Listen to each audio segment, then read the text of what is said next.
नमस्कार, मैं आकांक्षा चौहान और आप देख रहे हैं ओनली न्यूज नेशन। धरती में एलियंस मौजूदगी को लेकर पिछले कई दशकों से अलग अलग दावे किए जाते रहे हैं और किए जाते हैं।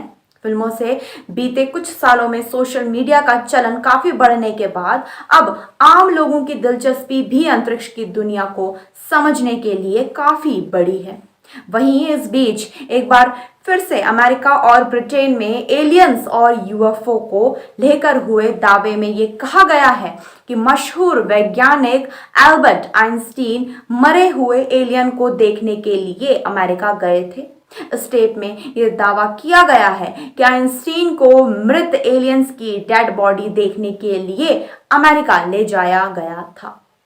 दोस्तों, इस काम के लिए ब्रिटेन से कुछ खास सीक्रेट एजेंट साल 1947 में आइंस्टीन को न्यू मैक्सिको के रोसवेल लेकर गए थे, जहां उस समय एक दुर्घटनाग्रस्त यूएफओ का मलबा भी पड़ा हुआ था, जिनके बारे में यह कहा गया था कि उसमें एलियंस मौजूद थे।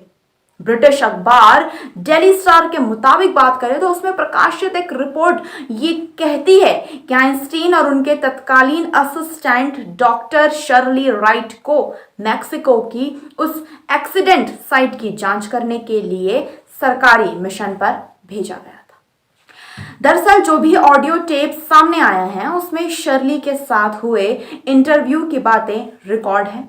दावे के मुताबिक बात करें तो शर्ली ने उस टेप में ये साफ तौर पर कहा था कि उन्हें इससे जुड़ी सच्चाई को बताने से पहले इतिहास के लिए उनके अपने दायित्व का एहसास भी था। डॉक्टर शर्ली राइट के इस इंटरव्यू को 1993 में रिकॉर्ड किया गया था, लेकिन इसे अब जाकर सार्वजनिक किया गया है। आपको बता दें, इंटरव्यू में एक सवाल का जवाब देते हुए वो कहती हैं कि इस मामले पर अपनी राय देने के लिए आइंस्टीन और उन्हें जुलाई 1947 में साइट पर जाने के लिए कहा गया था।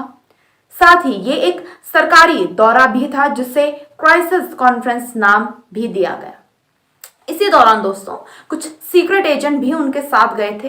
टेप में डॉक्टर शर्ली कहती हैं कि जब भी हम वहां पहुंचे तो एयरपोर्ट में ढेर सारा मलबा बिखरा पड़ा था। उसमें मौजूद विमान का हिस्सा करीब करीब एक डिस्क के आकार का था, यानी कि यूएफओ पूरी तरह से क्षतिग्रस्त था। उसके अंदर एक शरीर भी पाया गया जिसे एक प्रतिबिंबित सामग्री भी कहा जा सकता है।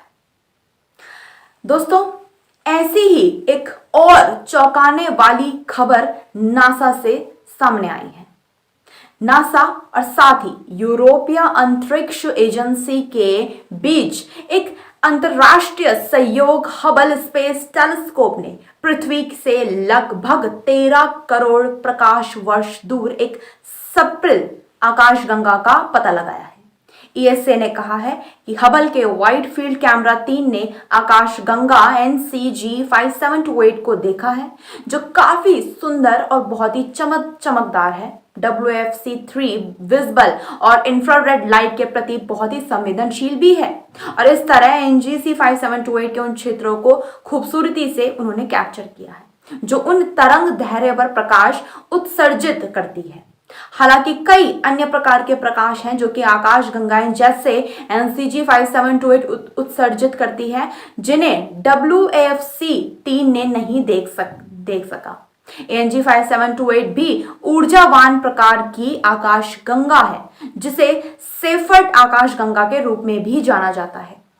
अपने सक्रिय कोर से संचालित सेफर्ट आकाशगंगाएं आकाशगंगाओं का एक ऊर्जावान वर्ग है जिन्हें सक्रिय गंगेय नाभिक के रूप में भी जाना जाता है।